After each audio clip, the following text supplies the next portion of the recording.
बच्चों good morning. आज हम लोग क्या करेंगे, चैप्टर 5 का रिवीजन करेंगे, जिसका टाइटल है पीयूष बिंदव एवं श्लोक। यानी आज का जो टॉपिक है वो है श्लोक, और श्लोक को हम लोग पढ़ेंगे, उसके अर्थ को समझेंगे। तो देखिए पहला श्लोक क्या है, विद्या ददाति विनयम विनयाद्याति पात्रता पात्रत्वा धनम आपनोति धनार्धम तथा सुखम। इसका अनव्यय है। अनव्यय का मतलब होता है कि प्रॉपर अरेंजमेंट ऑफ वर्ड्स। ठीक है, तो कहता है क्या है, विद्या विनयम ददाति विनयात पात्रताम याति पात्रत्वात् धनम आपनोति धनात् धर्म तथा सुखम भवति। इसका अर्थ होता है कि विद्या हमें विनम्रता देती है और विनम्रता से योग्यता प्राप्त होती है, योग्यता से धर्म मिलता है और धर्म से सुख मिलता है। इसी तरीके से हम लोग क्या करेंगे, सारे श्लोक का अर्थ पढ़ेंगे, फिर उसका क्वेश्चन आंसर्स भी देखेंगे। तो देखते हैं अगला श्लोक क्या है।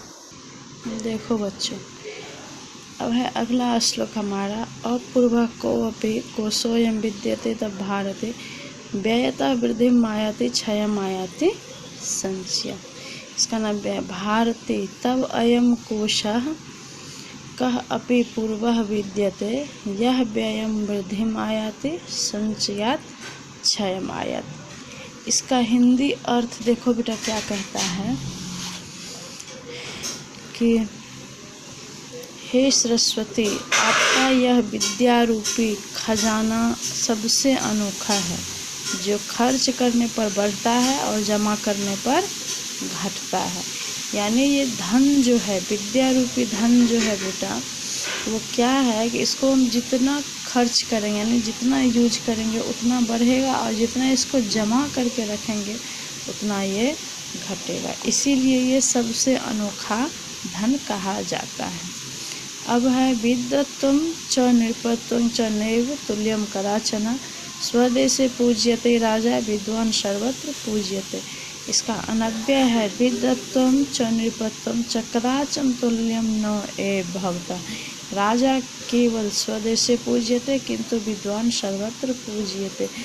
इसका देखो बेटा क्या अर्थ है, कहता है कि विद्वान और राजा का तुलना कभी भी एक साथ नहीं किया जा सकता है, क्योंकि राजा तो केवल अपने देश में ही पूजे जाते हैं, जबकि विद्वान सभी जगह पूजे जाते हैं। ठीक है,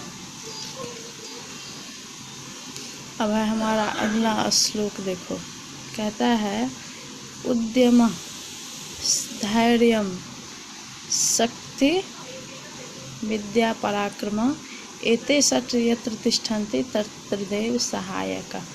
इसका अनव्यय कहता है उद्यम साहस धैर्य शक्ति विद्या पराक्रम च एते षट् यत्र तिष्ठन्ति तत्र देव सहायक। कहता है क्या,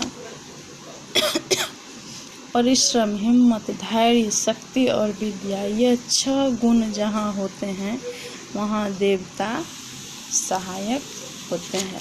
जहाँ पे ये 6 चीज़ नहीं होते वहाँ पे देवता सहायता नहीं करते हैं। इसीलिए कहा गया God help those who help themselves. ईश्वर उसी की मदद करते हैं जो अपना मदद स्वयं करता है। अब है बच्चों काक चेष्टा बको ध्यानम स्वान निंद्रा तथैव च अल्पाहारे गृहत्यागे विद्यार्थिना पंचलक्षणम। कहता है काक चेष्टा यानी कौवे के तरह कोशिश प्रयास, बकह ध्यानम बगुले की तरह ध्यान, तथा एव च स्वान निंद्रा अल्पाहारी गृह त्यागी विद्यार्थिनो पंचलक्षणम भवति।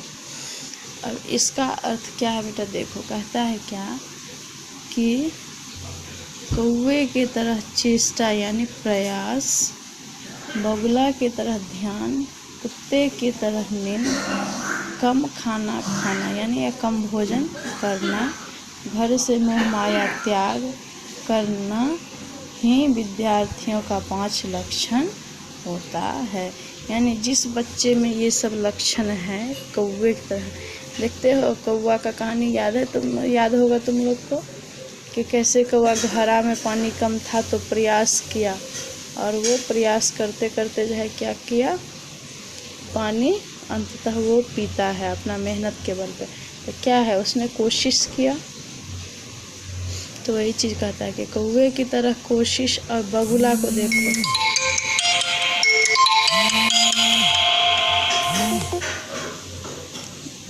विद्यार्थिनो पंच लक्षणम। अब है रूप यौवन संपन्ना विशाल कुल संभवा विद्याहीन न शोभन्ते निर्गंधा एव किंसुका। कहता है क्या, तो ये रूप यौवन संपन्ना विशाल कुल संभवा पर विद्याहीन भवन्ति ते निर्गंधा किंसुका न शोभन्ते। अब कहता है बेटा कि जिस व्यक्ति का जन्म ऊंचे खानदान में और शरीर से सुंदर है, लेकिन अगर उसके पास विद्या यानी शिक्षा का अभाव है तो वह गंधहीन फूल के समान है। इसीलिए बेटा यही एक उम्र होता है जो आदमी पढ़ लेता है तो पढ़ लेता है, नहीं तो फिर बाद में ये समय नहीं मिलता आदमी को पढ़ाई लिखाई करने का। इसीलिए आप लोग मन लगा के पढ़िए। विद्या ही एक ऐसा चीज़ है जिसे ना कोई छीन सकता है और ना बांट सकता है। ठीक है, ये चैप्टर्स 5 का रिवीजन कंप्लीट हो गया। और ये शब्दकोश आप लोग को याद करना है। बाकी इसका क्वेश्चन आंसर्स यूट्यूब पे लोड है, आप वहाँ से खोलिए और लिखिए। PDF भी आपको मिल जाएगा।